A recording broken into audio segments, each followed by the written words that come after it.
Welcome to the Insider Report. I'm Chris Spancers with Dave Brocious. We are here at Arizona Cycle Park where they hosted the 2012 AMA Western Pro-Am. Had a couple motos today. Some were consistent, some not so much, but overall pretty good racing. Oh, it was excellent racing. We had 29 of the top 250 riders coming out here to play in the Arizona dirt, and we gave them a track that was going to test every bit of their skills. I'll tell you what, though, the action was great. The fans got their money's worth. Well, it's going to be better to see it than hear about it. Here we go, getting the gates ready for the drop of the gate of Moto 1.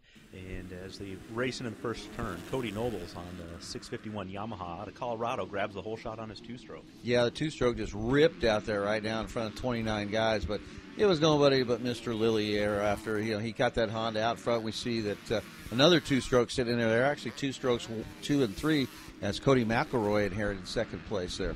As soon as Lilly got out front, he just pulled a gap and managed it to the finish, and pretty much all the racing was behind him. For sure. I mean, he took that all the way on the first lap and never looked back. He just rode the motorcycle, did what he had to do, and let the rest of the battle happen behind him. Again, McElroy on the two-stroke was going at it with Silverstein. Silverstein had to come through on a bad start. You can see right there in the kind of the rainbow color clothes. They actually get together here in a short time, and they get off the ground, but they've given up a whole bunch of spots and to the rest of the pack.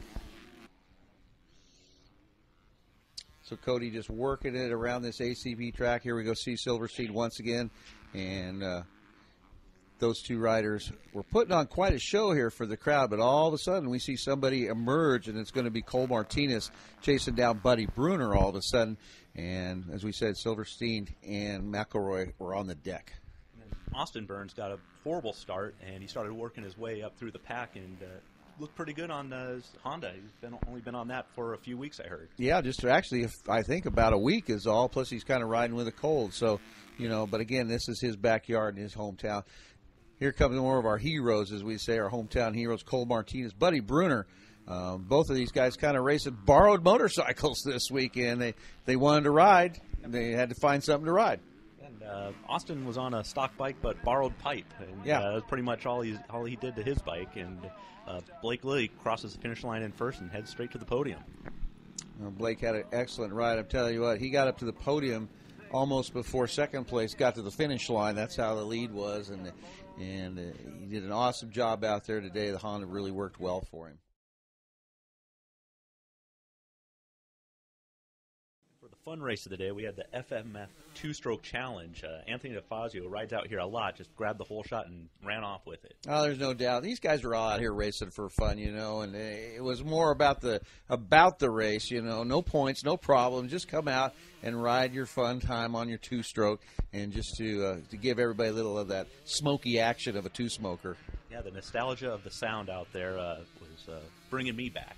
Oh, I love it, and they are cheap to keep, but the competition was excellent, and the speeds were really, really good. As Cody Nobles, again, the rider out of Littleton, Colorado, is showing the way there to a whole bunch of Arizona guys. In fact, Austin Myers from 29 Palms, California, the out-of-towners did really well against the local guys. Yeah, it was one moto today, second moto tomorrow for all the marbles. And a really cool championship cup.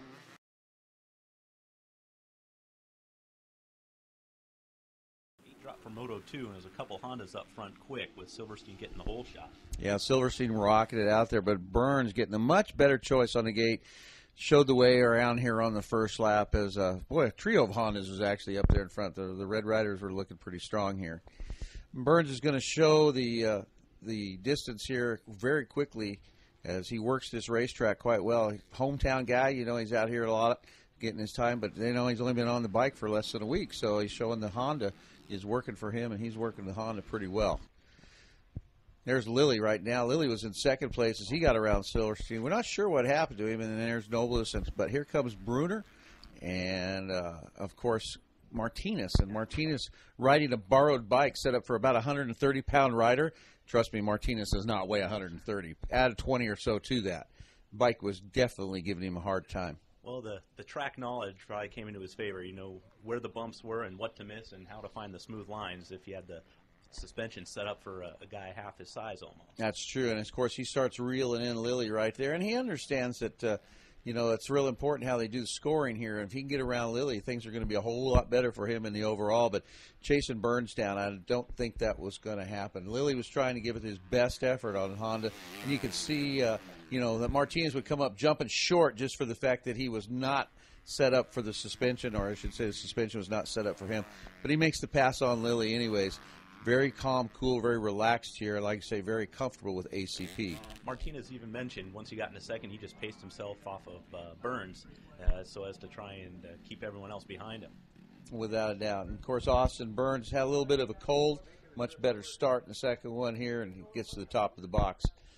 Cole Martinez, though, takes the overall win for the day. And even though on a borrowed bike that wasn't set up for him, he showed that he's got the skill and the talent to get it done. The overall results show the consistency with the 2-2.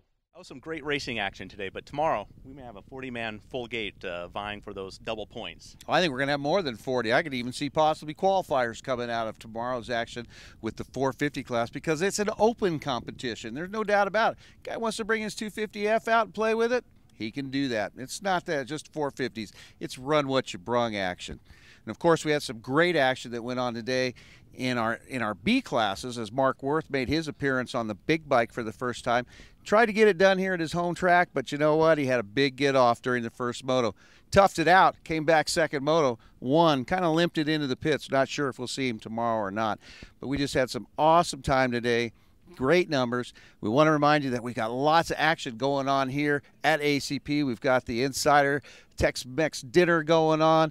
We've got the folks from Audio Sensations taking care of business. And, of course, our good friends from AEO. They've got that mechanical bull riding program. And all money raised for that, Chris, is going straight into the whole shot for the first race of our Open A group tomorrow morning, ACP. Sounds good. Well, they'll be going for that dash for cash, and we'll be back tomorrow with the Insider Report to bring you all the action.